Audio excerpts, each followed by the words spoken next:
All right, so you're probably asking yourself, wait a minute, Jeff, this does not look like Montana, and you would be correct. I'm back in Los Angeles in my brick and mortar here. I got called in by one of my high-end clients and said, hey, Jeff, I've got another property for you, but this one is really special. Take a look at that.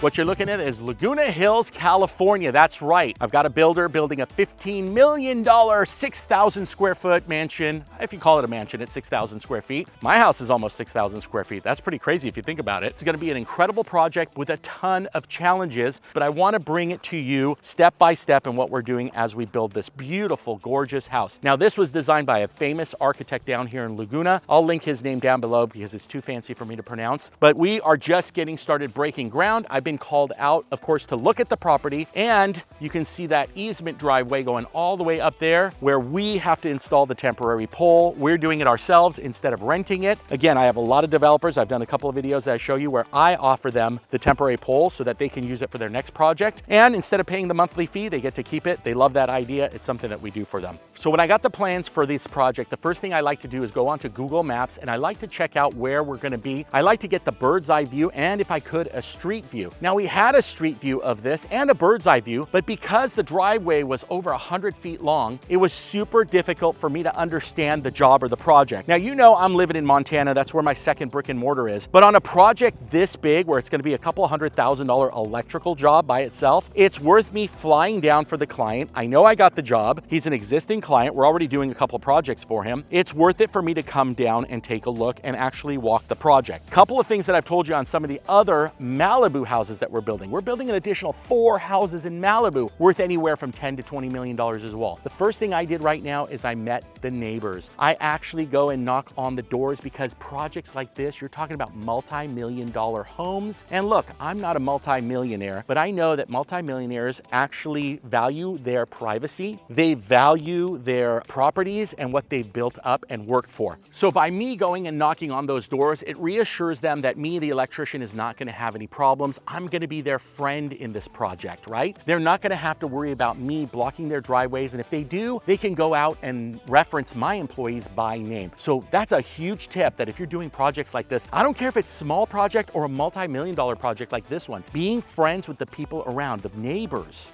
with the businesses around is so important. It's one way that I get more clients as well. You don't think those houses behind me are worth 10 million or more? Of course they are. Those clients have apartment buildings, they have commercial properties, they have other rental properties, and maybe they're looking for a good electrician. When you go and you give them value, even though they have nothing to do with you, it brings value to your company. And then guess what? You might be that next phone call to get another project just like this.